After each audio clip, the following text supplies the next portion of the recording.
ghosts real? Several recent encounters suggest there might be more things in heaven and earth than we can dream of. So are werewolves just a Hollywood creation, or do half-man, half-wolf creatures really exist? Now, tonight, we kick off our Conspiracy Theory Month series, which was The legend of the vampire actually goes back for centuries, and it exists in some form or another in almost every culture. In fact, some people believe the first vampire story was in the Bible. Well, for decades, only crackpots and crazy people believed in UFOs. That's what I thought anyway. And then in recent years, it turns out that governments have been taking them seriously all along. Try and clear up an ancient mystery with the help of a prominent veterinarian who says she can prove that Bigfoot exists and that he's related to all of us. New reports, 5 pilots coming forward over the weekend saying they've had multiple mid-air encounters with high-flying, fast-moving objects.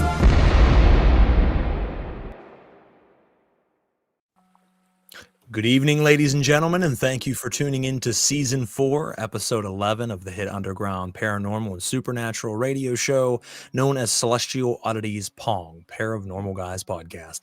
As always, I'm your host, Frater Crow. And I'm your co-host, Daniel James. And we would like to thank you for tuning in tonight. Make sure you click the like, share, follow, and subscribe buttons on whatever platform you're tuning in from, whether that's Facebook, Instagram, or YouTube, or if we're on anything else out there, because sometimes it's hard to tell. You share us around, click those buttons. We would really appreciate it. Moves us up the podcast community rankings, allows more people to discover the show, keeps you in the loop with new episodes as they air, and gives you unfiltered access to our past archives of not only this show, Celestial Oddities P.O.N.G, but our other shows, Knights of the Nephilim and Uncovering the Underground as well. We bring you these shows through Celestial Oddities Radio, so make sure you give that Facebook page a like, as well as the Celestial Oddities Facebook group page, which is a great community to talk to one another, share your experiences, and be in a safe environment to talk paranormal and supernatural phenomena.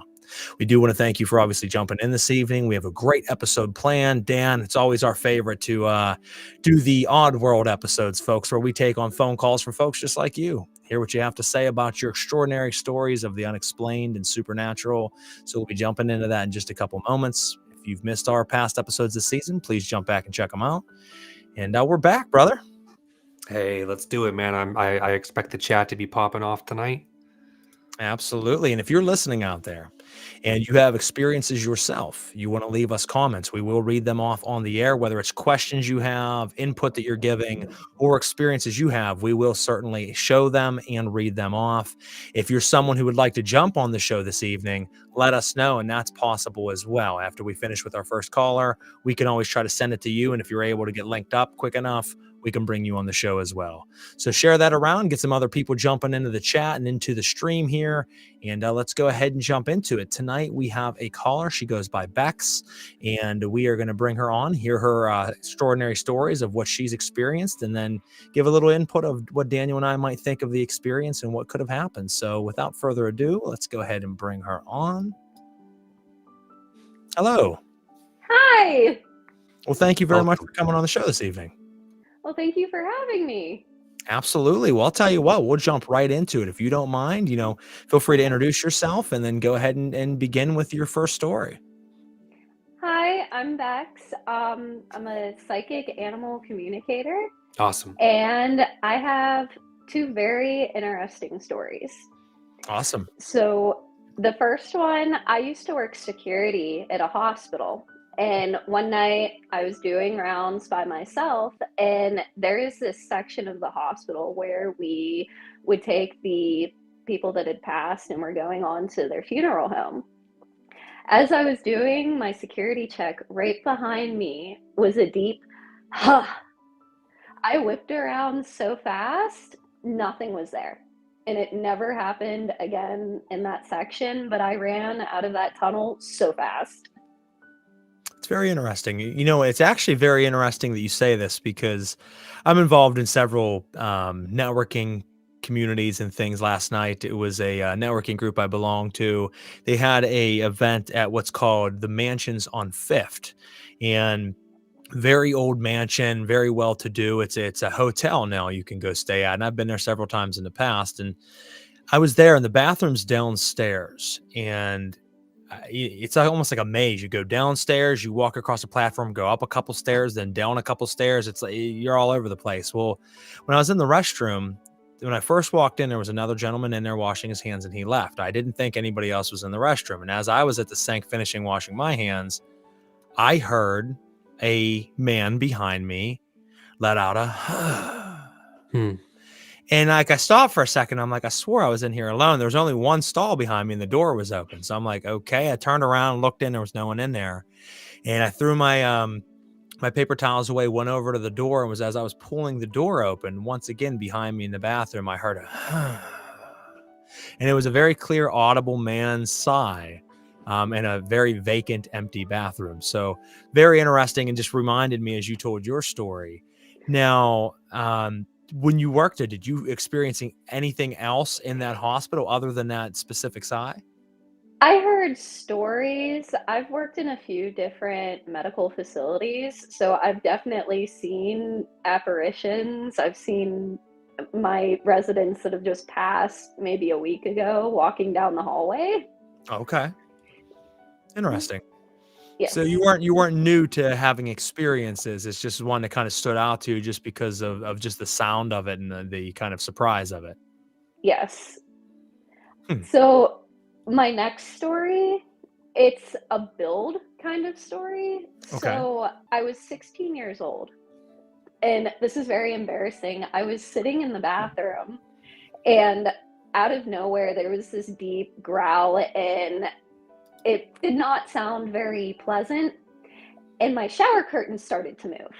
I definitely ran out of there, and then about a week or so later, we watched the movie Drag Me to Hell Okay.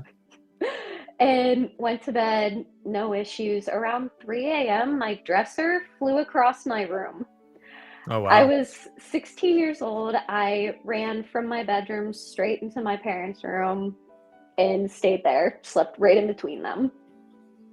Now, do you think, and Daniel and I have talked about this, and I've talked about this myself on other, lives and speeches and things, that do you think that was something exterior to yourself, or do you think at the time the fear that you had from the movie could have possibly created a manifestation from you? I know it's kind of a strange concept, but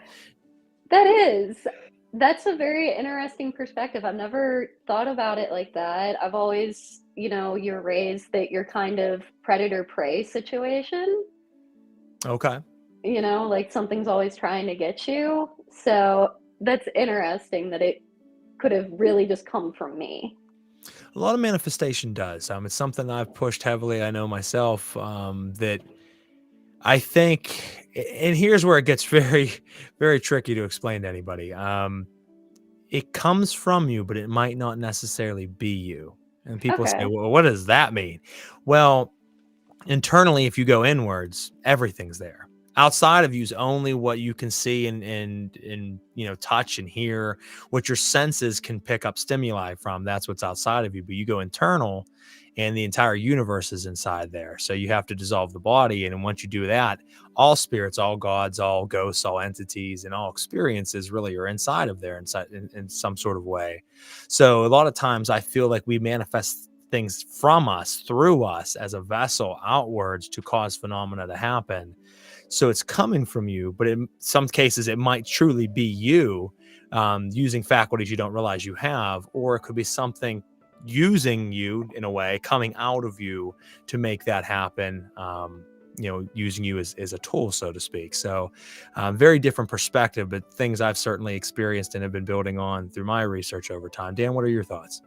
Right. So I subscribe to both ideas. I validate whichever your perspective is. There is a tangible sort of, in a sense, reason, right? We can determine that from whatever your belief structure is. So I love to investigate these things a little bit in terms of like we would start with like a series of questions. So say, for example, the experience when you were younger. Well, there is a theory, which I find a lot of validation to, that when we watch horror films that generally depict an entity, a demon, demonic entity, or some sort of, creature in that sense, that you can look at it like those types of films almost work as a portal into allowing those types of energies into our home, into our space, into our mind, into our belief structures, into our fear, which our fear is a very powerful motivator in terms of manifestation. So let's say, for example, if we're looking at it externally. I could justify the fact that perhaps watching those types of films, they do open the door for us to be making types of contact to entities that, generally speaking, are the things that we're seeing depicted in movies. Television entertainment is a portal in that way that helps sort of influence our belief structures, that we then use our manifestation abilities as deliberate creators, whether it's conscious or subconscious. We have the power to create things. And so when we watch things, we can be inadvertently, unintentionally influenced by them. You can then create those experiences in your own reality, from maybe the fear or subconscious beliefs. Or B, we're looking at it externally in a more practical way, that it can work as a portal in a sense that maybe entities that exist in that realm, whether it's a work of fiction or based on a true story, I don't think that matters, because the power of our perception, the power of belief, especially in the subconscious, it doesn't really know the difference. So then we're actually inviting those things into our home. It's a whole type of like magic that I've studied. It's a whole mechanism where you can actually imbue and program movies and TV shows and other forms of art with certain intentional energy that has an effect. So oftentimes, whether we know this or not, we could watch a horror film and then actually be consenting to having an experience like that for ourselves.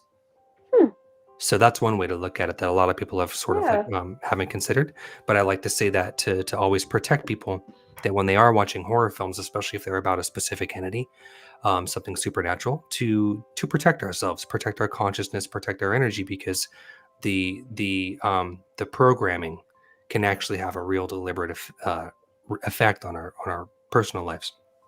And then, so that's just an interesting thing to ponder on. And then when you heard the vocalization, the other story that was more recent, let me ask you a question. Do you feel like that could have been the spirit, the consciousness of the person who passed? Or do you feel like maybe it was the presence of something else? I mean, it could really go either way. I mean, I at that point had not touched any bodies, Sure. so but yeah, I don't see why not on either side. Did you get the feeling though that it was of like more of a ghostly apparition or a human spirit, or did you get the feeling that it was something other? Human, I wasn't afraid for my life. It was more of like jump scare. Sure. Gotcha. Okay. Like, So most hey, most I'm likely, here. yeah, most likely a spirit of some sort, not an entity. There is a separation I try to tell people is, spirits are going to be spirits of the human dead or, animal dead and things of that nature, whereas entities are going to be, more ancient beings who do bring a very different vibration, very different energy and experience to them. One of the things I just mentioned, animal dead, I know that you said something kind of surprising at the beginning. You said that you have mediumistic skills and that you work with animals heavily in that. Can you tell us a little bit maybe about your practice and what it is you do? Okay, so it's not something that I use to profit. It's more of to better understand the world around me. Okay. I have two dogs and 5 cats, and I learned so much just about life through them. Okay. Yes. Wildlife, I've asked a fish what it's like to swim one time. It's crazy. I asked a bird what it was like to fly, and it's G-forces. Just cruising.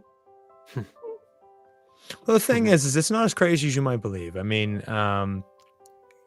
if you, and we've talked about this, if you put yourself out there and you try to connect to things, a lot of times you're going to connect to things. And we all have our own ways of doing it. I mean, say you take the three of us right now. I mean, I am very entwined in the spirit world. I work with spirits heavily. Daniel works with extraterrestrial intelligences heavily. You work with animals. I mean, we all have our own specialty.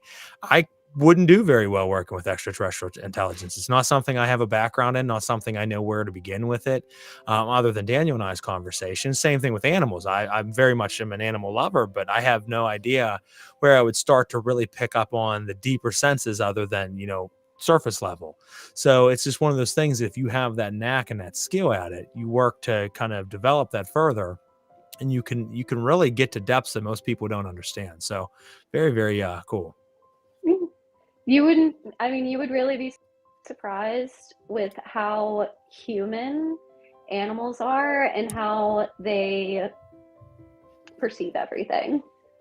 I would agree with that. Yeah, they're very in tune. They're in a different level than us. That's the thing is, people talk about, human beings being the only, I want to make a differential here, the only ones with souls. Now, where that gets tricky is you get to define what souls and what spirits are. And it's used interchangeably, especially with religion. Souls would be the higher faculty of intelligence that humans have, of right and wrong and things of that nature, not spirit. Spirit would be the life essence that imbues all of us to be here and be alive and be existent in this 3D matrix. A soul would be your egoic self, your higher mind, or sub-middle mind, I guess you could say. So, we look at animals, they don't have a soul. They're not like a human being where they understand the same as we do when it comes to judging things. But with that also could be a freedom for animals because they're not limited to the structures that we kind of live by. We're programmed from a very early age, all the things that we know, whereas an animal understands instincts. It understands certain elements that we teach it, but it's very free and doesn't have those prisoning structures that we have. So like you said, if you start to pay attention to that and really start to tune into that, they're in a whole different vibration than we are. Yes. They are, I often say they're pure love, or the closest you can get to love, like in an energy form. Unless they're kangaroos and they're just dicks. That's my note for the I don't know. Kangaroos are dicks, folks. That's what I'm going to say. Everybody out there listening, kangaroos are dicks. I only say this. Who hurt you, Garrett? Who hurt you? The kangaroos hurt me, Dan. When I was a young kid. That's how I feel.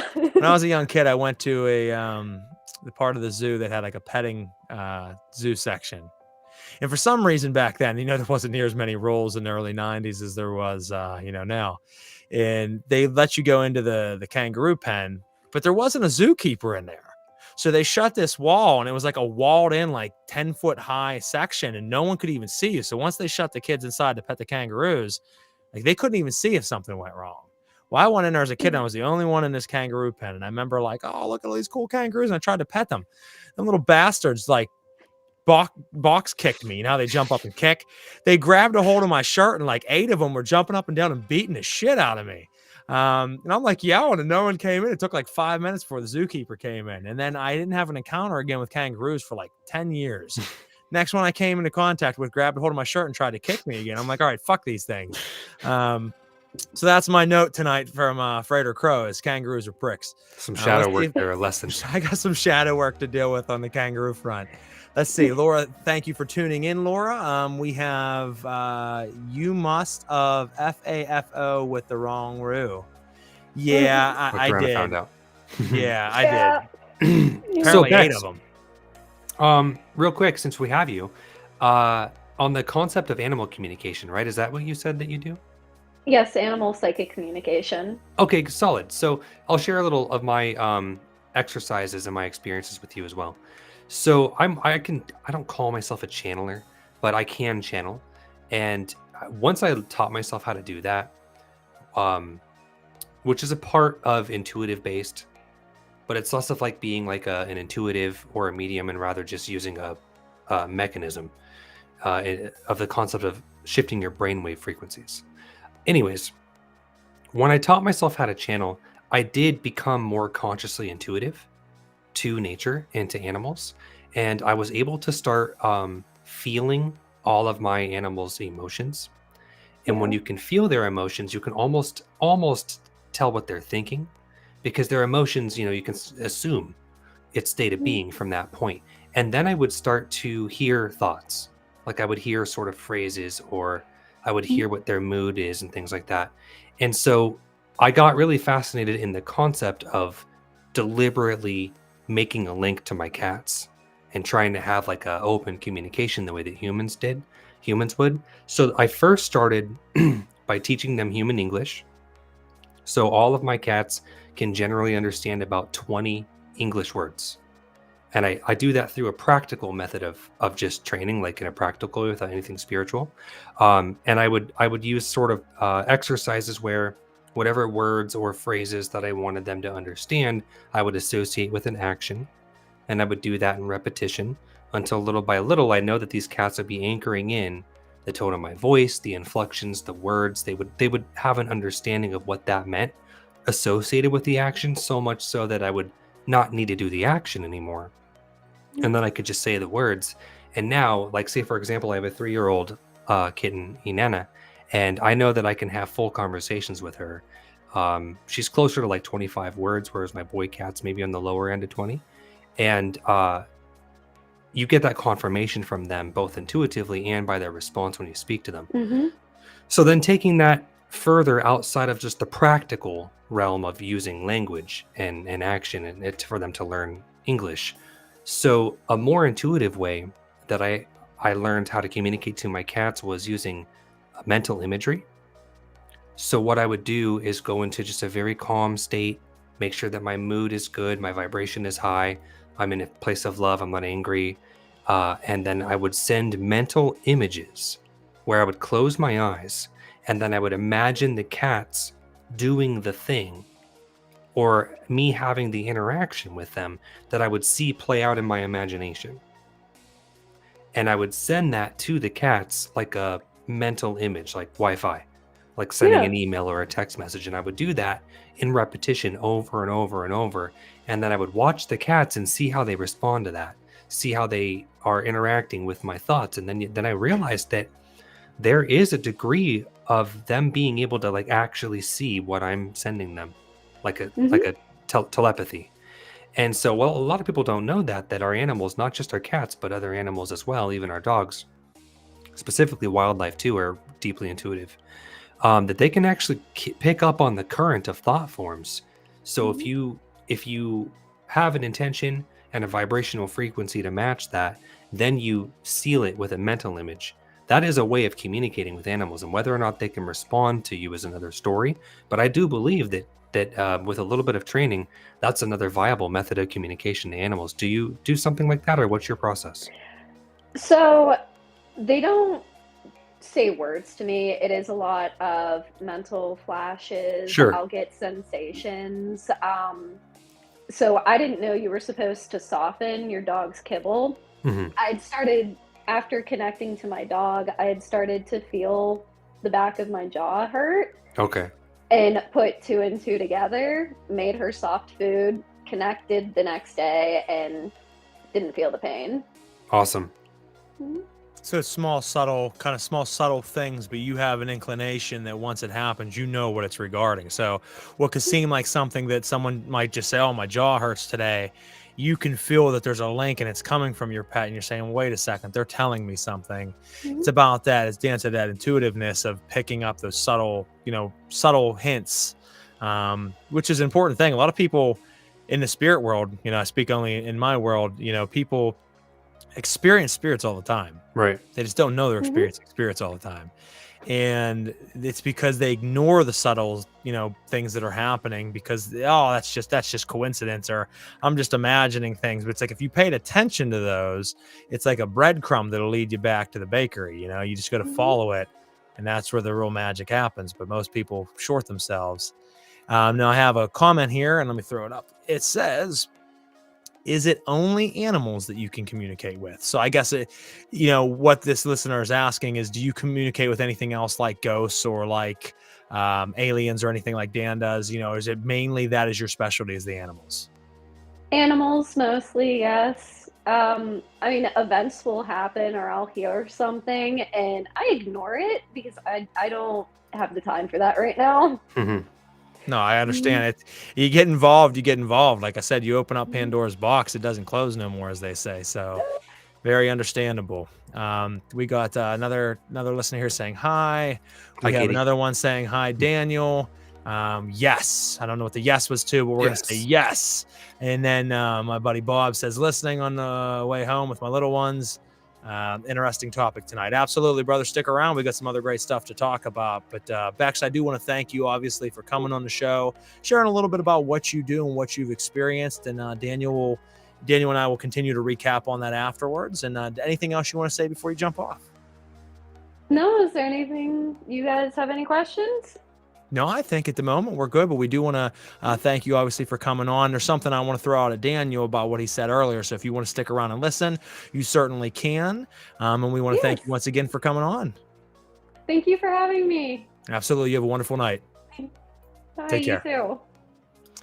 So, Daniel, this makes me think of something. I didn't get to read the article. Okay. But I seen the header and I clicked on and read the first paragraph and then I got bored and left. It's hard to sometimes keep my attention, but you had mentioned the horror movies and how it opens up, doorways for thought forms and other things to come through. I seen something that said that there is a theory that Freddy Krueger, and I don't buy it, but it's an interesting concept that Freddy Krueger actually was the thought form that sparked the phenomena of the Shadow Hat Man.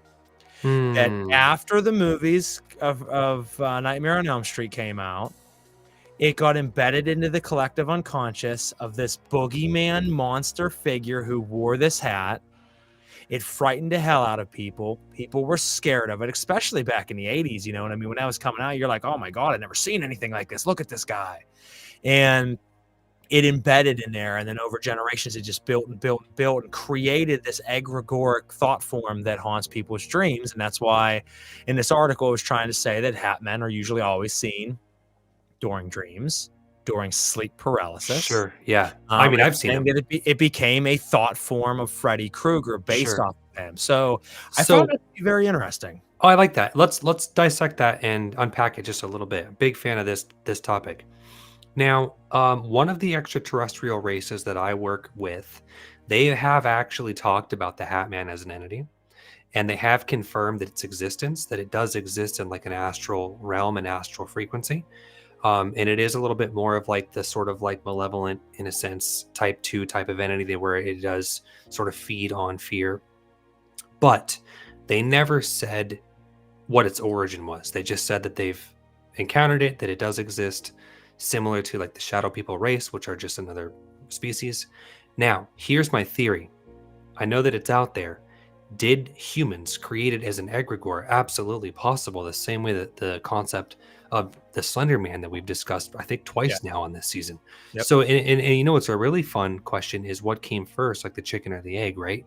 So let's say, for example, A, did people see Nightmare on Elm Street, perceive Freddy Krueger, and then manifest an egregore of the Hat Man that people see during sleep paralysis as a result of that collective mass consensus fear? Or did a force, an organization that knows how this type of magic works, that knows the power of subconscious manifestation, creational energy, did they implant the Friday the 13th, or excuse me, the Nightmare on Elm Street films and Freddy Krueger as a fictional entity for the Hat Man, who does exist as a real entity in of itself, so that we would bring him through, so that they used film as a portal that would allow him into our homes, the chicken or the egg? Well, that's a very good concept, because like I was going to say, my qualm with it is that, and I can't prove this right now, I'd have to do more research. I just thought of it whenever she was mentioning the horror movie and you said, so I'd have to do some more research. But I think that there's older accounts of the Hat Man than the Nightmare on Elm Street. But I could be wrong, because I mean, I'd have to look up, what year Nightmare on Elm Street originally aired. But I think that we've, in our notes I think we have accounts longer than that or older than that, but it's something we would have to look into. Now, like you said, what could be plausible 1984. So yeah, I mean, that is a long time ago now. You could think that's 40 years ago. So has there been accounts of the Shadow Man, the Hat Man, before 40 years ago? I don't know. I mean, most of the ones we have heard have been within the last 20, 30 years. So that is a very good concept. But as you mentioned, could it be that this astral being already existed? They wanted to bring it more present into our world rather than a very, very random off chance that it came here, was sighted in dream world. And they create a character off of him that's more realistic in a movie than just a shadow being. And they plant it into all teenagers across the world watching these movies and adults. And here you go 40 years later, and they're still making, additions to it or remakes of it. It's forever embedded in the collective unconscious now. So it's very, very interesting. Now, John, or Gene, you put Shadownomicon by D.H. Thorne. I've never read it. I know that D.H. Thorne had put out a book to work with shadow beings. I've never read any D.H. Thorne, but that is an interesting concept that in a magical sense, in a ritual sense, folks, there's a gentleman named D.H. Thorne who put out a book on how to work and control shadow beings for magical work. I see. I have encountered them many times on investigations. I've encountered them many times in outings. They never seem like something you would easily control. So it's an interesting concept. I don't know about it though. They're very much independent and do their own thing. Spirits. Yeah, they're a race. They're a race. Like we are. Daniel, you look like you're thinking very hard. I have a very concentrated face. I actually do. Like when I'm playing music or whenever I'm like in deep thought, my face makes all these intense expressions. So that's okay. I mean, sometimes you'll see me like zoned out, staring at a distance, and I'm just pulling things out of the filing cabinet. Sure. And another question came in: do you think that it's a demon from the Ars Goetia or the Lemegeton? No, I don't. I don't think the Hat Man. I think it's its own thing, as Daniel said. It's a race of beings. Because I've encountered other ones that don't have hats on. Right. But I think it is a complete race of astral beings that exist.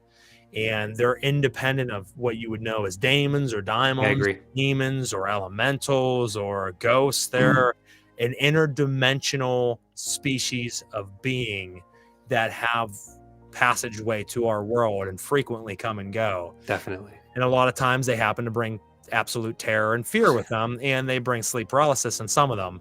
But I talked to folks recently on a little podcast thing that I did called Last Caw. If you go check that out, it talks about a demon possession case, or I named it Lions, Tigers, and Demons, oh my. And what I talk about is it's not a demon that possessed this guy in the story that I talk about. It was a shadow being, and it was a mixture, I think, of a ghost of a human dead. Attached to it was a parasitic interdimensional entity. So it was no longer a human dead. It was no longer a parasite, or what I believe truly is a demonic entity, a parasite. It was a crossbreed of the two, carrying some personality traits and humanistic mannerisms, that it would have once had, but also at the same time being neither at the same time. So go back and check that out. It's on my page, Freighter Crow, on Facebook. Lions, Tigers, and Demons, oh my. Very good overview of what my team experienced back in 2018 in May, of an encounter with a possession with a Hat Man. Very nice event. What else we got here? Spooky. It was a little spooky. I don't know if you're talking about that specifically or something else we said, but that was interesting. I've seen people become possessed before. It's not really that out of normal whenever you work a lot of ritualistic magic, depending on the type of ritualistic magic you do. But when you're not doing magic and you're just in a location doing investigations, talking to the spirits, and all of a sudden someone's zapped and becomes possessed and starts talking in tongues and all kinds of weird shit like that, it is a little spooky. It does definitely stand out, surprises you a little bit, but you have to keep composure and work to get it back out. But I do believe, like I said, they are some type of other race, and I do believe that they're much, much, much, much older than 1982. Maybe not that specific being, although I would think so as well. But shadow beings as a whole certainly are much older than Nightmare on Elm Street. So I'll share a story from my friend who's one of our regulars. I don't know that he'll be joining the chat tonight, but I know that he told me that he had an encounter the other day that he found to just be interesting and noteworthy. So, in case he doesn't make it to the show tonight, I'll account it for him. He's our friend Hunter that always jumps in the chat and likes to try to make me laugh. Or So he said that he was driving down the road the other day, and he saw a gentleman on the side of the road who had average normal clothes on, normal long sleeve shirt, jeans, nothing special, out of the ordinary characteristically. But he took note of this person as he passed, and then just as he passed and he looked into his rear view, he was completely gone. So the person had vanished. Just in the time that it took him to pass the person, then look in the mirror. Then he looked over, did a double take, and there was just no one there. He fell off So the hillside. right, yeah, the two. You better look in the bed of your truck, buddy.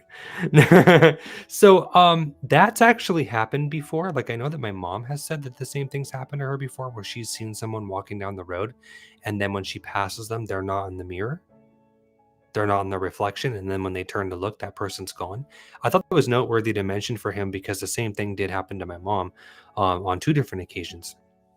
And I wonder if that is a matter of, like, say, for example, someone's deep in thought and their mind just plays tricks on them, or if that's maybe a trickster entity or an energy that's just there that, you know, they happen to catch them while they're phasing in and out of our version of reality. There's a lot of explanations of what that could be as to why there is a person visible and then they're not there anymore. I think that, what it could be is spirits are still very much present. They're here, they're living in a way. They're not in a physical carnate body, but Right. they carry on with existence. And what I think happens is they want to be seen, but they don't want to be noticed.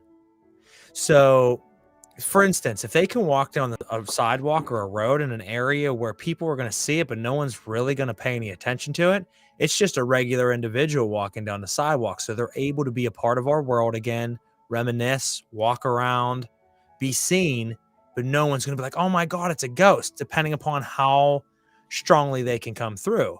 That brings up a very unique question we can jump into at some point about why do some spirits come through as an astral white mist and translucent? Right. And some spirits come through in color. If you have the ability, is it just more energy, or is it certain type of abilities that spirits have? Because if they can come through in color, then why wouldn't they walk down the sidewalk? Why wouldn't they be a part of our world? And it's going to be rare that someone looks in the rearview mirror and happens to notice that person's not there. We're so busy with our lives. So it's like they get to be a part of it, but they're also separate. But in the off chance someone looks up to see it, boom, they're gone. They turn around. It was just like a quick way that they could be here. So why they do it, it's hard to say, but I do know that they still very much want to be, in contact with us, and maybe it was something for your friend, Hunter. Maybe it was someone that had contact with him for some reason. Maybe it wasn't just a random. Maybe he might not have known who it was, on the top of his mind, but it might have been someone he knew or is one of his ancestors. Because that happens often. Now we have Sync ID come in at this moment, and you mentioned Hunter. I'm here at the graveyard waiting on my friend Hunter. Small world. There you go, Gary. The synchronicities, you have to pay attention. You have to pay attention to them, brother. That was a tongue twister. So definitely pay attention to that and see what happens tonight, because that's an off chance. That's not a very common name. Laura put, we had a very interesting conversation this morning, didn't we, Frater? Yes, I would like to say, without getting into too much detail, because it was a personal situation. Laura and I have talked several times, and she's gifted in the sense of being able to see spirits. And she let me know that she oftentimes on these live streams and in other videos and things I've done, notice spirits behind me. She can visibly see. And I asked her, could you give me any information on it? And she proceeded to give me amazing information, information that no one else could possibly know, about a deity that I work with that I've never mentioned to anyone, that is very, very old and very powerful. It's not a common name that most of you would ever hear or even know. And then she proceeded to tell me about a family member who I never met, but died many years ago, that I always wanted to meet, and went on to tell me what age they died at, how they died, their name, and so forth. Something that I've never publicly talked about with anyone, ever. And what was really interesting, guys, and I'll share this, this was a really mind-bending experience. After she told me all of this information about my family member, I was in the middle of putting my suit on. I was reading her message and we were kind of messaging back and forth. I was getting ready to go to a work event and I'm standing at my closet that I keep all my suits in. And all of a sudden, within my closet, someone starts knocking. And I stood there and watched or heard the knocking audibly for about a minute and a half. And then just to tell myself, like, I knew it was a spirit, but I'm like, let's go check the front door. I checked the front door, looked around the outside of my house. It's pouring rain. No one's outside. You didn't hear any knocking outside. It wasn't a neighbor or anything like that. I had to check all my bases. I'm a very thorough investigator. I went back up and sat in the room and I spoke to my family member and said, if that's you, could you please knock again? And within 2 seconds, the knocking started again. I knocked, they knocked, went back and forth. I took a video of it earlier. And then I stuck my hand on the wall of my bedroom. And as they were knocking, I could literally feel the raps of vibration going through the wall as they knocked. So it was amazing that she was able to tell me that, unbeknownst to me, someone who works pretty heavily in the spiritual field, that a deceased family member has been with me my whole life and been very close to me, watching over me, and was able to tell me all the details about him. And then he knocked in the room to secure it right next to me. And I'm like, oh, shit. Okay. So he is definitely here. And then she proceeded to give me some other amazing messages as well. So it was very amazing. So Laura, thank you for that experience. That was one of those moments, guys, where if that was the only moment you ever had in your life, it would be sufficient. I'm fortunate enough to get a lot of those in my lifetime, and I'm truly humbled.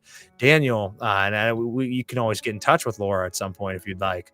She said that she noticed during our podcast that both of us actually have spirits standing around us, and she's noticed it multiple times. I was only speaking from my regard.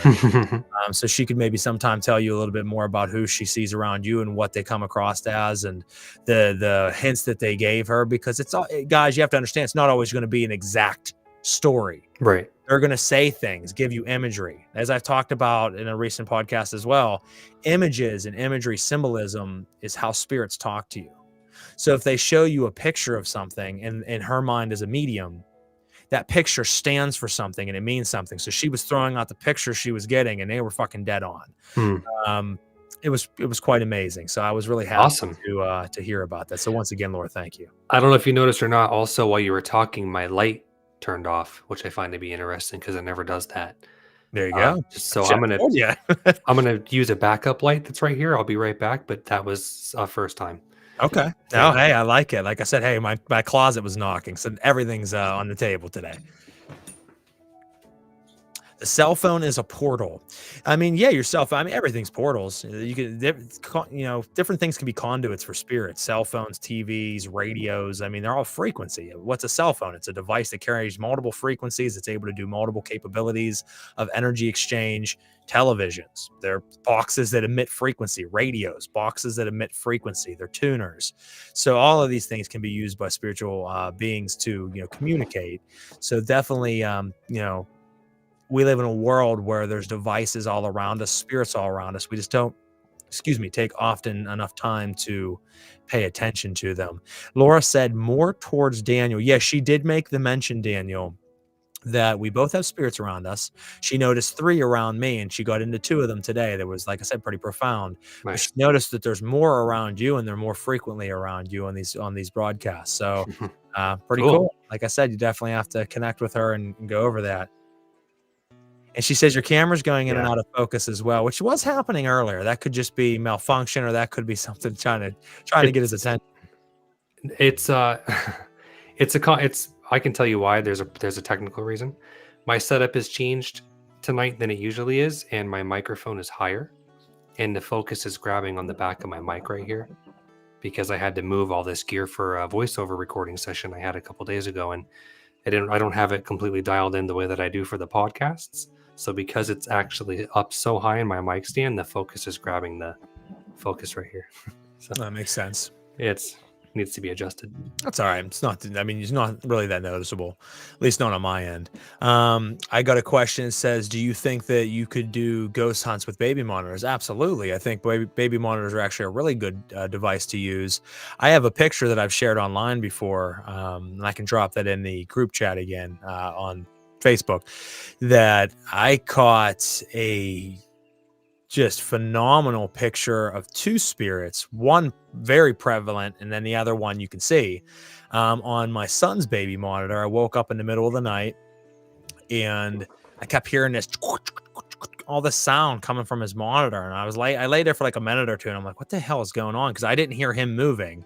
I just heard all these noises and I'm like, ugh. I stood up and I walked around the side of the bed. It was on my wife's side of the bed. I'm half asleep, blurry eyed, looked into the monitor and I noticed something lean in and then lean out of the focus of the monitor. And I watched it like 2 or 3 times and I'm like, what in the hell is that? Because I can see he's sleeping. And then I watched it lean in and then lean out. And then I'm like, oh, wow.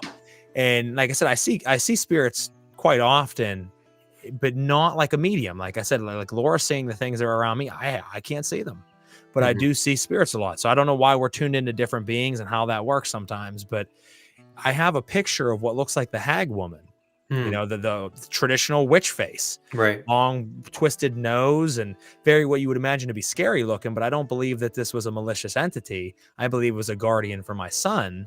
And, could be even one of my guardians watching over him. And I watched it lean into the frame and I took the picture and you can see in this frame a half of an entire face. You see the ear, you see the eye, you see the nose, you see the mouth and the hair. It's phenomenal. I've about a dozen pictures of spirits that are all very good. But this is one of the best ones. And it was strictly from a baby monitor. Now the picture was taken from my phone of the screen of the baby monitor. Sure. But to answer your question, I believe that, yes, baby monitors are a great tool. They have night vision on them. They pick up sound. They pick up video. So you could use them as someone uses a static cam on like the TV shows and stuff out there. You could certainly use a baby monitor for that. And if it has recording capabilities, even better. So we'll both answer this one, but I'll let you go first. We'll see what we got here. Well, first, let's go creepy. I sent you a picture that I caught. Oh, yes. Real quick before we jump into the question, Laura did send me a picture that if she gives me permission to, I will post up in the group as well. Phenomenal. It could appear as 3 different entities in the same picture, and this was taken in her home. I believe it is actually the transfiguration of a spirit coming fully material in this realm. So you see it as a shadow being off to the left. Then you see it as a shadow being with a little bit more defined features, very, very little, but more. And then the third is it actually manifesting in color of a man, a mustache. So you see the 3 levels of projection as it's merging into our frequency in our visual cortex. It takes on 3 different shapes. I don't believe it's 3 different spirits. It could be, but I believe it's the 3 phases of the spirit manifesting. She says, of course you can. So I will share that in the group as well. It's a very good capture. So make sure you share that. And the question Dan was asking about or mentioning, do you think we live in a simulation? That's a very hard question to answer, Gene. I mean, yes, but what is your definition of simulation? You have to understand that we're eternal spirits and beings that have existed forever. We will exist forever. We've taken on different names and avatars and psyches and personalities and egoic selves to experience this world in many different versions and many different ways as an experience. I've mentioned before, people focus so much to unlock the God within, which is important. But you have to understand we are eternal gods in the flesh. So you can't ignore the flesh completely because we already were eternal and we chose to become in the flesh because we wanted to experience sensation and physicality and sensorial perceptions. So yes, it's a manifestation of sorts. I put up a post a week or 2 ago that said, if you look at quantum physics and quantum mechanics, it talks about the fact that everything is energy. There's no such thing as matter. Right. Everything is energy. The desk I'm sitting at's energy. It's more empty space than it is solid.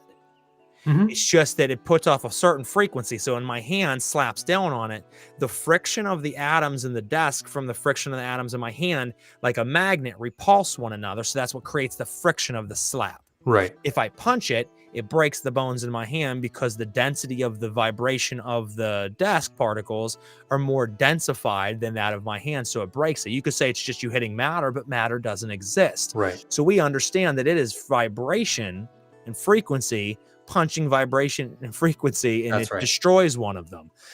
So we live in a very frequency and vibrational world. Now, where this gets interesting, and my whole point of this, and then I'll jump it over to Dan, is that it has already been proven through the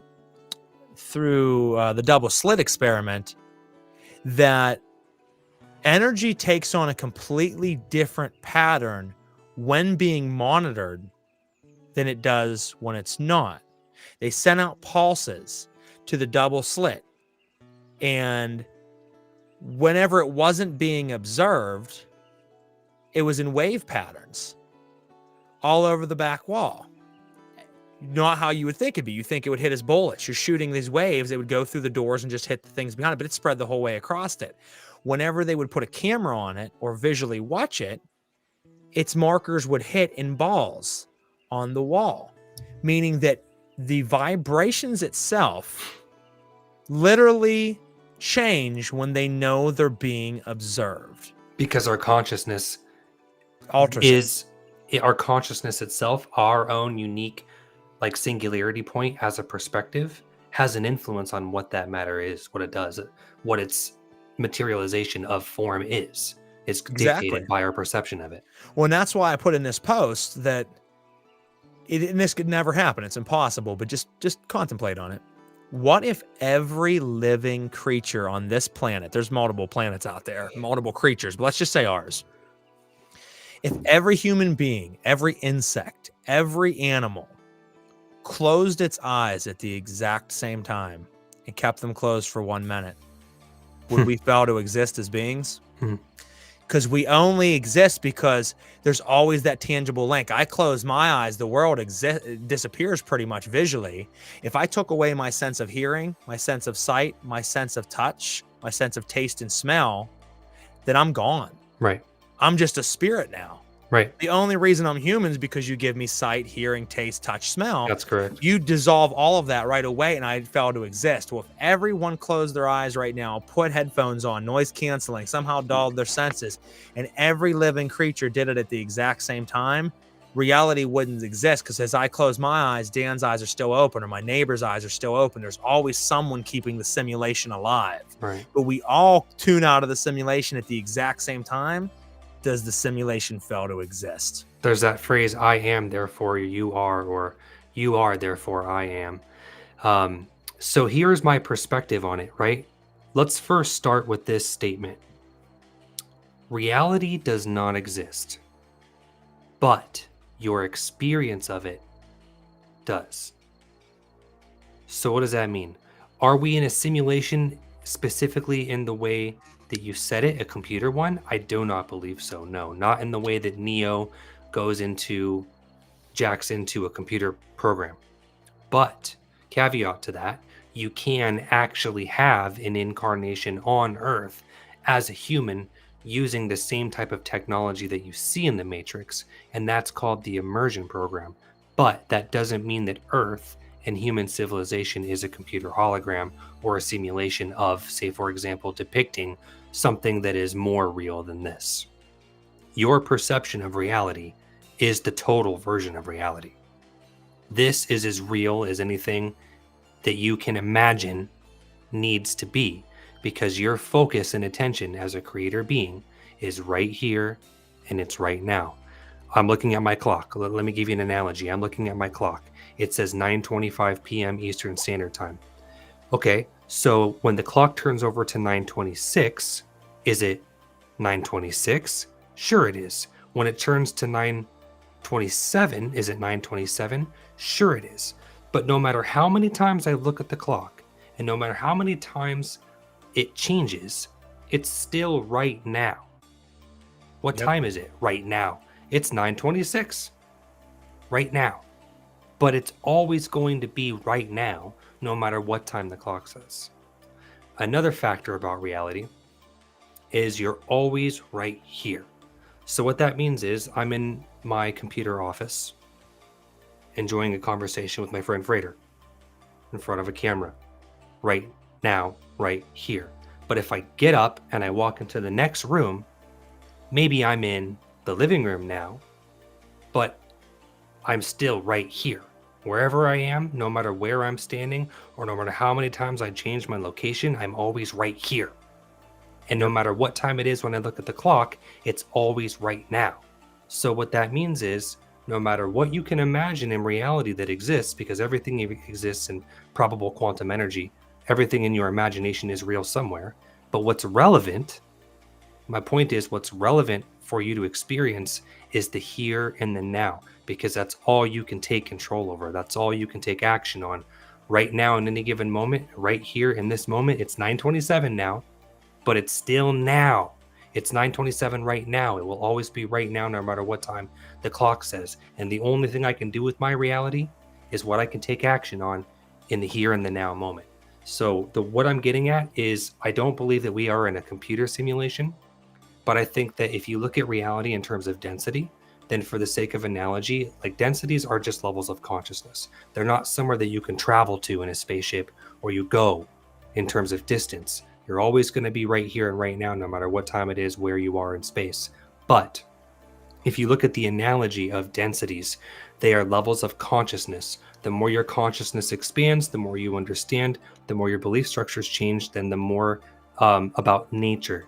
The more you understand what's natural changes, the more of reality expands, because your consciousness has grown to contain more of the all that is. So where am I going with this? It means that, let's say, for example, there are other densities. Well, we're in the third density. There would be a fourth density, a fifth density, a 6, a 7, 8, 9, 10, 11, 12, so on and so forth. And in each of these densities, the physics might work slightly different there. Time might move differently, space by location might be possible, things of that nature, but it's still always going to be right here and right now. So Earth is the third density level of consciousness, where the mass consensus of the human collective, for the most part, oscillates in a very similar frequency to that of the third density, which is why we all have similar rules about physics, time, and space. It doesn't mean that we can't bend or break those rules, and it doesn't mean that they aren't different in another version of reality, but right here and right now, we exist in the 3D. So there are, in a sense, universal laws that we all abide to by mass consensus. They're guidelines, in a sense. But you're always right here and you're always right now. But let's say, for example, you are in the fifth density frequency, not the third, but the fifth. The third density still exists. It's a different type of physics here. But you can actually use types of technology, which we call the immersion program, where, like Neo in the Matrix, you can download to Earth, but you're still going into an organic avatar. You're still going into an organic vessel. And Earth is real as you perceive reality, to whatever that measurement is in your perspective. So what I'm getting at is this a simulation? Is it a hologram? This is as real as any reality you can imagine, and it's the most relevant one, because this is the one that you're experiencing here and now. I agree. And I mean, as far as computer systems go, I mean, that's another thing. I can say the exact same thing. You know, how do you define computer system? If you're thinking we're inside of a machine with wires run to it, no. But if you're thinking a system that is a program with finite rules, that something very intelligent governs over it and sets parameters, then absolutely. In that sense, it is a program, because there are natural rules. There, through magic and through ceremony and through other things, you can hack reality. Right. You can cut the veil. You could put a little patch in and sew it right back up, and now the program's different. You hacked it a little bit. Right. You're only able to hack it. You can't just fool the laws of nature. The laws of nature are finite rules that have been put in to last as long as the program does. So in that sense, yes, it is partially a program, but it's not wires, and we're not batteries like, you know, the Matrix and plugged in. But it, you know, as Dan said earlier, they give us these ideas as openers of you know, expanded consciousness, but also sometimes as prisons, because whenever people see the Matrix for the first time, it opened a lot of minds, and they're like, holy shit. But then it also imprisoned a lot of minds, because now people are like, oh my God, I'm just a battery. I'm trapped. And now I'm trapped, and it caused that feeling. So it kind of did both. But yes, folks, we are batteries. We are in a vampiric world. I've talked about this. Every being that exists in a physical avatar, physical body, is a vampire. What do you need to survive? You drink and eat sustenance and nourishment. If you're a meat eater, you're eating another animal. You're eating its flesh to survive. If you're a plant eater, guess what? They've done studies. Plants actually have, I mean, obviously they're alive, but I'm saying like they actually feel pain. Yes. They did an experiment where they could actually pick up the heartbeat, so to speak, of the plant. And as they used chloroform on the plant, they could actually watch the vibrations of the plant start to slow. And just like a human, right before death, as you're like clanging, your heart rate will go crazy before it just goes flatline. Yeah. They were watching plants EKGs pretty much. Yeah. Like a biorhythm. Right before it just, it's biorhythm, right before it went to a solid straight line. So that proves that plants are feeling what you're doing to them. They are alive. They do die. So even when someone says, well, I don't eat meat, so I'm not a vampire. Yes, you are. You're eating another living organism to stay alive. So we are all vampires. Everything depends on you taking energy from something else. We are energy vampires. So to some degree or another, you have astral vampires who can learn to actually magically pull energy from someone and drain them to strengthen themselves. But even without that, every one of us survives off of pulling energy from something. So we are all batteries being drained or draining other batteries. That's how the system goes. That's interesting. The archons. Yeah, and we're governed by the archons. So if you want to say about natural roles. Yeah, what's your perspective on archons? Yeah, I mean, the Gnostic view is that the archons, the 7 planetary original bodies, back then they only believed in 7. They didn't believe in Neptune. They didn't believe in Pluto. They didn't believe in Uranus. They didn't believe in those planets. They only knew about, Mercury, Venus, Earth. They didn't consider a planet because we were on it. They kind of looked separately from that. So it was Mercury, Venus, the sun, the moon, Mars, Jupiter, and Saturn. Were the 7 planets, but they also believe that those energies imbued into everything. So these 7 stars, these 7 planetary bodies also carry 7 vibrations to them, multitude of vibrations, but 7 oceans of vibrations, and they bleed into our natural physical manifestation and dictate a lot of different things. Sympathetic magic is using planetary energy where you can make a talisman of Venus, for example, and do it on the right day. Venus is Friday. So you would on Friday, and then in the hour of Venus, each planet has its own hour as well. On the day of Venus, you could do specific geared rituals to pull down the energy from the astral into physical, into a talisman made for specific purposes. Venus has certain attributes to it: love, compassion, lust. Can also be for war. Venus is a war planet, just like Mars. Mars is Tuesday.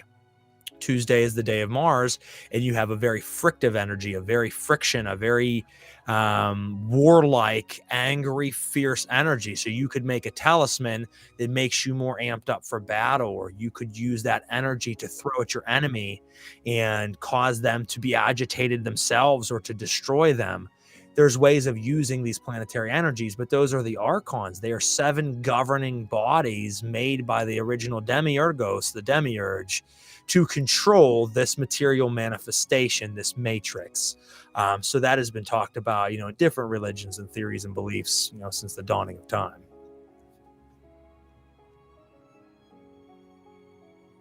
I totally should have used that concept in my vampire lecture.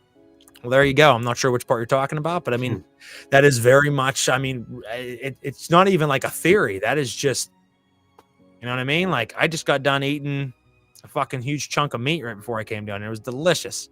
And you know what I mean? I needed that for sustenance. I needed that to survive. That was another creature being extinguished so that I could continue to thrive. You know what I mean? And it's fucked up in a way, but you archon.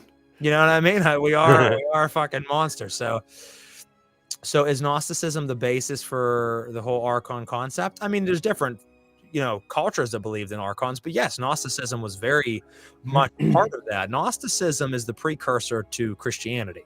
It was Gnostic Christianity. Gnosticism is actually the culture that created Jesus, not the original Christians. Christianity destroyed Gnosticism. Christianity, as they gained power, wanted to root out all the original origins of their own religion. Therefore, they burnt down the temple or the Library of Alexandria. Therefore, they burnt down all these other places with books and manuscripts. They killed and destroyed so many people that believed in that thought. Look at the Cathars. They massacred the Cathars. The Cathars is one of the biggest genocides in history, but you don't even know about it. Most people have no idea who the Cathars were. They never even heard of that.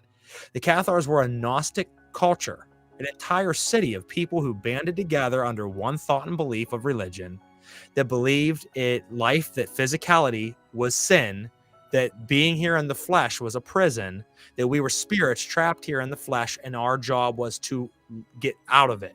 Okay. They didn't believe in having children. They didn't believe in having sex, because if you were to have a child, you were imprisoning further. You would create an spirit. attachment. You were creating attachment to flesh, and that was a sin. They didn't believe in doing a lot of things. They didn't eat animal. They didn't there were so many roles that they had. They were very ascetic. And the Christians, at some point, the Catholics marched in and killed every one of them. They set up a giant bonfire and told them all that they didn't convert over to their belief, that they were going to burn them all alive. And these crazy son of a bitches literally held hands and sang and danced into the fire. It's a famous thing that 1 million some people held hands and danced into a giant inferno and burned alive together with joy, because they refused to be told that they couldn't believe what they wanted to believe. So yes, I believe that Gnosticism is a huge belief in the archons, but you will find it in other cultures as well. I'll share a brief description, an alternative view on what the archons were, the way that I understood them. When I first learned about archons was just from one perspective of a community. So I obviously work in the extraterrestrial field, and I'm going to start with a disclaimer that I don't subscribe to this belief structure, but the way that I understood archons when I was first introduced to them through the ET community was that, like a New Age ascension community rather, that there is a recycling system, that when we die, because of the mechanics and the physics, the nature of 3D reality, because it's so dense, you don't happen to remember your past or your alternate lives when you incarnate as a human, because the reality here is so dense that your consciousness is more so, in a sense, for lack of a better analogy, separated from source here. Whereas if you lived in like a 4D, 5D, 6D reality, and that was your baseline frequency where you existed, they oftentimes happen to remember more of their lives, more of their past lives. They can see probable future lives that they're going to have while they're still alive in a body like ours. But here in the 3D, because it's more dense, that's partly why you don't remember your past lives or your incarnation cycles. And so the idea here, from this analogy's sake, is that there is a system of archons that take advantage of the fact that the human fractal that incarnates on Earth doesn't remember its past lives. So there was a theory that there was, in a sense, like a net, like an interception net. Some call it like the Van Allen bands. The dome, the firmament around planet Earth almost works as like a net that your consciousness can't escape from. So when you die, your consciousness would go to these recycling centers where it's intercepted by these archons. And what they would do is they would pose as angels. They would pose as your spirit guides. They would pose as like a loving entity that you would trust. They would basically intercept your consciousness while it's leaving Earth, and they would put you in like a life between life reality.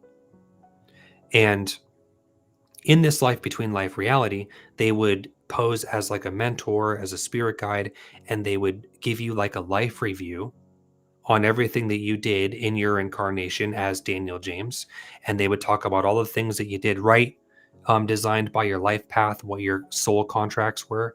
And then they would emphasize everything that you did wrong, everything that you fucked up, everything that you didn't experience that you wanted to experience before you incarnated. And then what they would do is they would show you all of these areas of missed opportunity that they would say, hey, you know, when you were a little kid, you were supposed to do that, or when you grow up and you had this job, you were supposed to do that, but you didn't. So what you can do is we suggest you reincarnate again and have another life on Earth. You can repeat your same identity, or you can be a new human and follow the same theme of what your contracts are. And then if you just do this one more life, you'll get it right and everything will be great. And then you'll die and then you'll be free and you can move on. Well, the trap that they talked about, that these archons were basically like energy vampires, and they were harvesting luge and harnessing the energy from all of our suffering that we go through as humans in a very difficult school and a difficult training ground that is Earth. There's a lot of suffering that happens here. And it was said that they feed on it. And so what they would do is they would literally just you would die, then your consciousness would go to these recycling centers that look like heaven, but they're actually archons that are posing as angels that trick you into reincarnating over and over and over, so that you never evolve and you never move on to the next phase of your journey. You never go to where you belong. You never go home.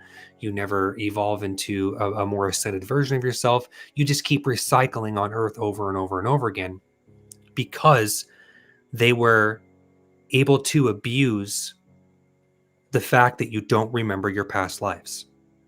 So that's a big problem, right? That's why I actually taught myself to evolve outside of karma. I let go of the concept of being a victim to karma. And I also let go of the concept that incarnations, I let go of the concept of reincarnation.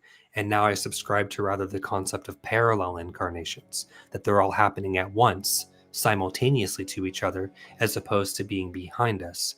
Because of the fact that we don't necessarily remember our past lives when we're here as humans, that can serve as a great disadvantage to us. And if there are entities out there that are intercepting our consciousness when we die, and basically influencing us to reincarnate over and over and over again, to be trapped here, then the only way outside of that matrix, that recycling idea, the only way to beat those archons is to expand your consciousness to be bigger than that framework, so that you evolve outside of the belief structure of needing to incarnate at all if you don't choose to, whether you remember your past lives or not.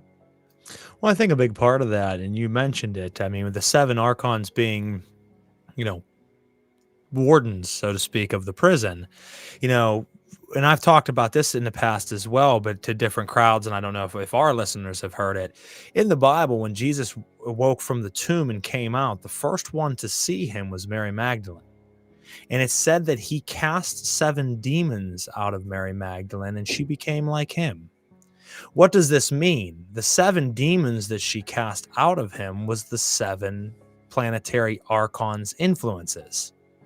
What this is saying is that he broke the construct of her being imprisoned in the regular world that we're in now, and she has now reached super consciousness so that she wouldn't be thrown back into the reincarnation wheel, and was able to reach beyond that, wouldn't have to come back unless she chose to.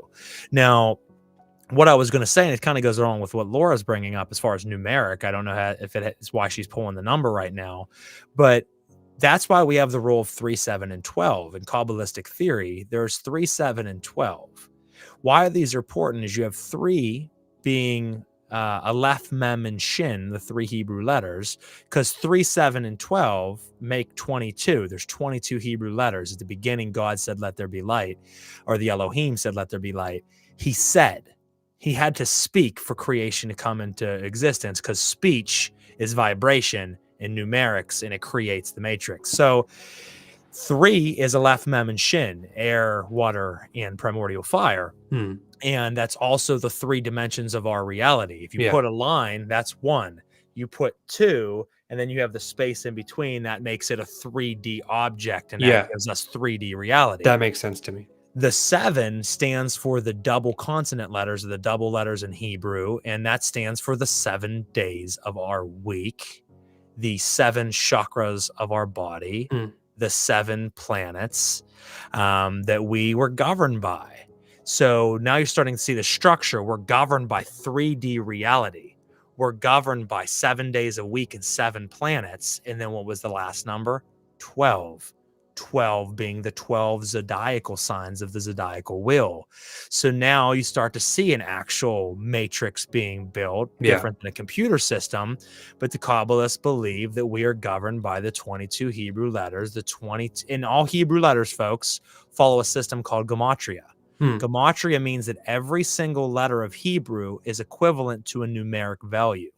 Those numeric values will blow your mind if you start to look into it, because if you add up the numeric value of a word, let's say ball, whatever number that comes out to, you look at other words that equate to that same numeric value, you'll see ball, sphere, circle. All of a sudden, you're like, holy shit, all these different words add up to the same number and they're all the same thing.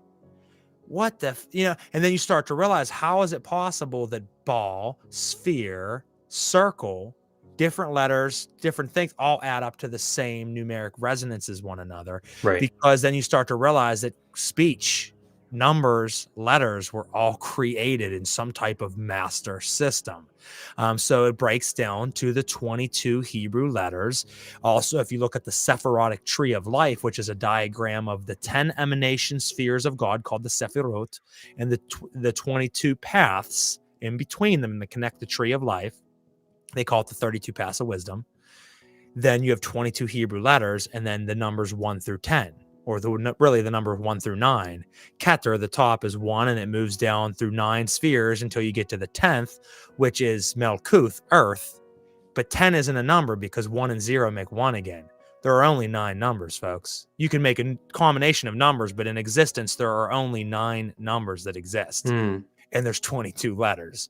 And it gets very interesting when you look at that and you start to see that matrix being built, that we're governed by 7 planets, 7 days, 12 zodiacal signs, and a 3D reality, 22 positions. That is fascinating. It resonates with me very much. I'm not as researched on that concept as you are, but it does make a lot of sense to me.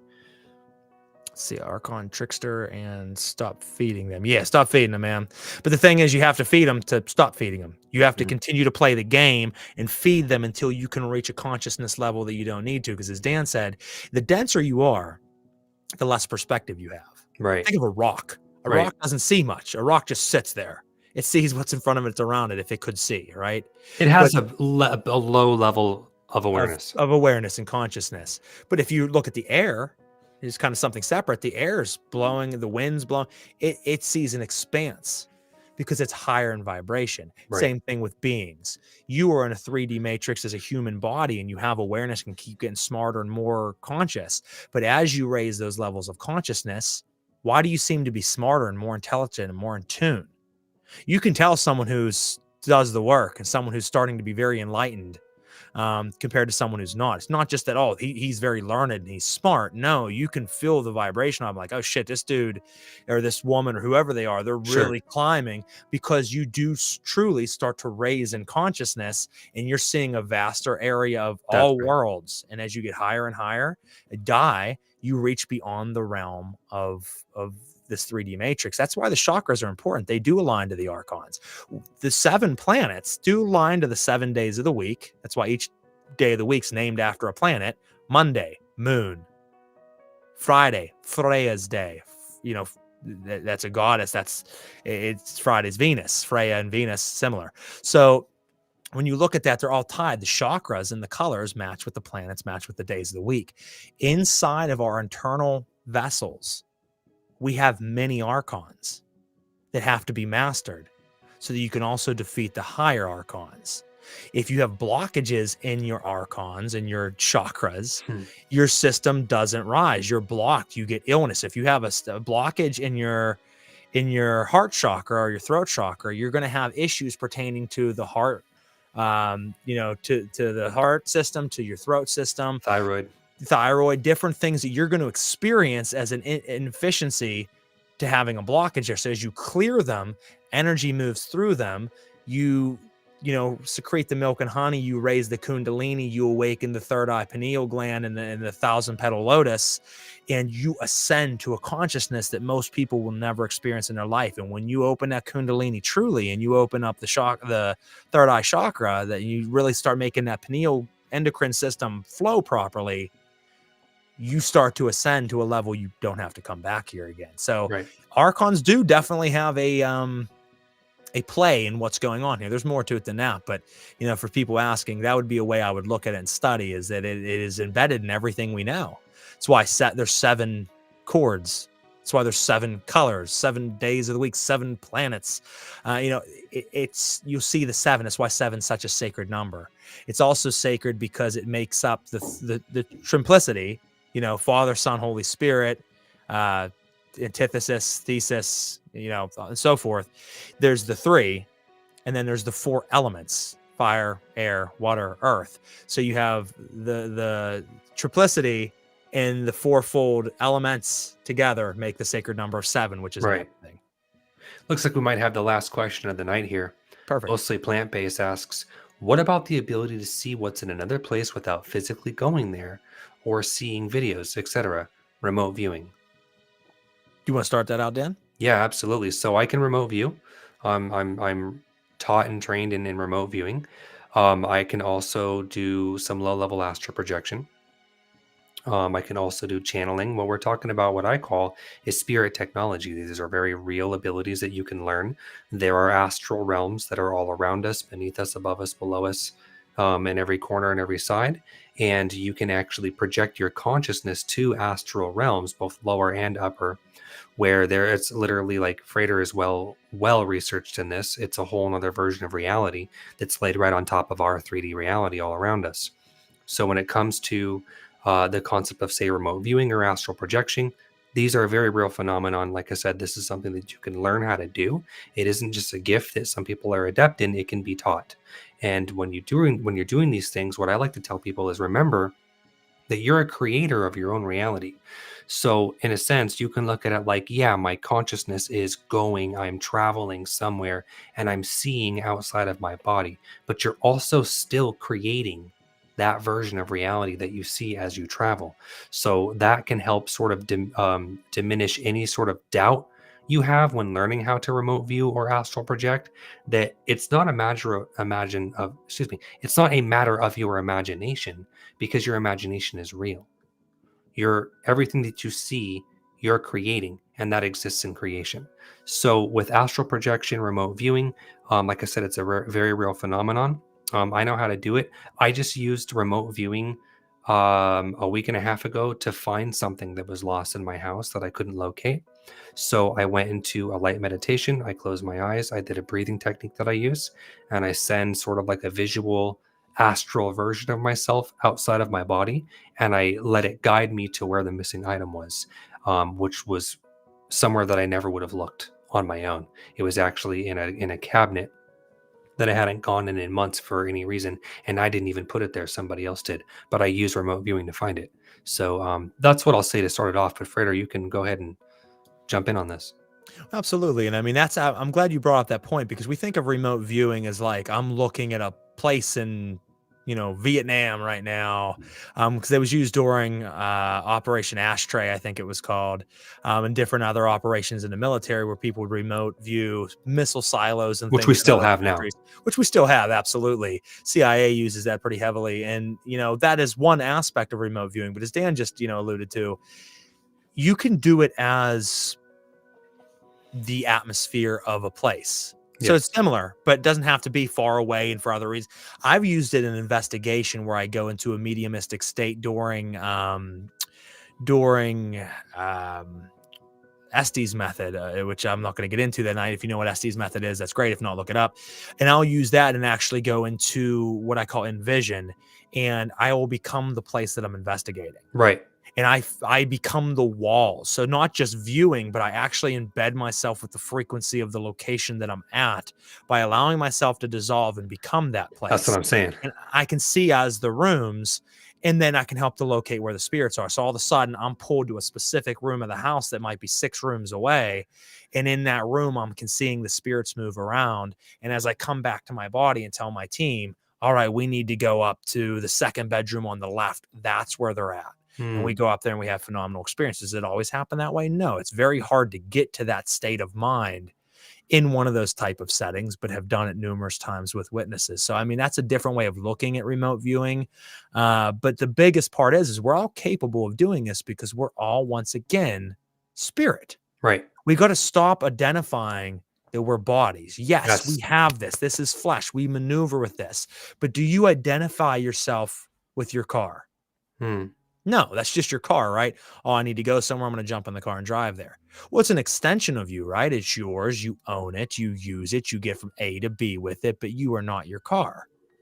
Well, think about that. Your body is your vehicle. You're in it more than your car, but it is your spiritual car, and you drive it from A to B to get to places. It has a bunch of functions that you can use and bells and whistles. But at the end of the day, when you go to sleep and you're in the dream world, are you your body? No, you don't even know you're in your body when you're sleeping. Right. You're in the astral realm, moving around, having wild dreams, and all these things happen. And then you wake up and you're back in the car again. Right. But why is that? Because when you're sleeping, most of your motor functions shut down. You go through the hypnagogic state of sleep into the deeper REM sleep, and we go into who we really are. We're spirit. That's right. So the reason I bring this up is through advanced techniques of meditation, you dissolve the body as well. And you can not only go to different areas, like Daniel said, in remote view and see things across the world, or even see your own home and view things from an aerial view. You can reach states of samadhi where everything dissolves, the world vanishes, and you are in an absolute silence of peace, because everything is capable once you remove the restrictions that you place on yourself, Right. because you identify with something that you're not. So I think that's a great way of looking at things. I think that's a great way of stopping, this evening kind of there, unless Daniel, you'd like to add more. But I mean, I want to thank all of you guys for obviously your comments. We want to thank Bex, who called in earlier and gave us a couple of incidences that she has experienced as far as phenomena. And, make sure you click the like, share, follow, and subscribe buttons. We have one more episode next Thursday, and that'll be the season finale for season 4. So, we're wrapping up another season. It's been an awesome set of episodes. Make sure you go back and check them all out. And make sure you check out the Celestial Oddities Paranormal Guys Facebook group page and the Celestial Oddities Radio Facebook page, both on Facebook. Give it a like, give it a follow. And we really appreciate all of your guys' support, as always. Right on, guys. Thank you very much for being here. We will be back on Thursday, the 29th. This will be a topic episode and then the closing of this season. So thank you very much for being here. Thanks for engaging in the chat, sharing your stories, letting us express ourselves. And that's it. All right, guys. Well, we will catch you next Thursday here on Celestial Oddities Radio. Signing.